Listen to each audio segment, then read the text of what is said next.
l'acteur français Jérôme Angé fête en ce jeudi 2 février son 65e anniversaire. L'occasion de revenir sur les différentes idylles du comédien révélées sur la scène nationale au cours des années 1980, ainsi que les nombreux enfants qu'il a pu avoir au cours de sa vie. Il faut dire que Jérôme Angé n'a pas chômé côté famille, puisqu'il était devenu père à 5 reprises. Tout d'abord, l'acteur a d'abord eu une longue relation avec l'actrice Isabelle Silvestri, qui est devenue la mère de ses 3 aînés, Alexandre, né en 1985, Emma, née en 1987, et Magda, née en 1991.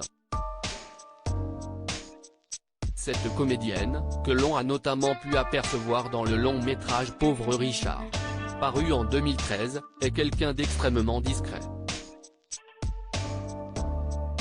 Les informations la concernant sont extrêmement rares. Et si l'on sait si peu de choses d'Isabelle Silvestri, si est-il tout simplement car l'actrice a toujours préféré l'anonymat à la célébrité, malgré le succès grandissant de la carrière de son compagnon de l'époque. Le couple s'est ensuite séparé.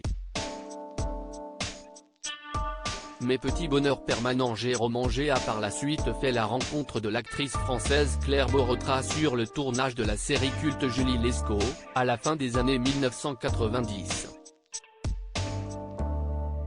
Ensemble, ils ont eu 2 enfants, Alaïs, née en 2001, et Arthur, né en 2008. Ils ont effectué plusieurs tournages ensemble, durant lesquels ils ont pu consolider leur relation. Quand on produit, ce sont des tensions extrêmes. Claire et moi, on se répartit les tâches. En l'occurrence pour Vive les vacances, TF1, CISTL qui a écrit le scénario, avait confié Jérôme Angé à ce sujet lors d'un entretien accordé aux médias Ici Paris en 2009. Au cours de cette interview, il révélait aussi quel type de père il était avec ses enfants ainsi que ce qu'il ressentait pour eux.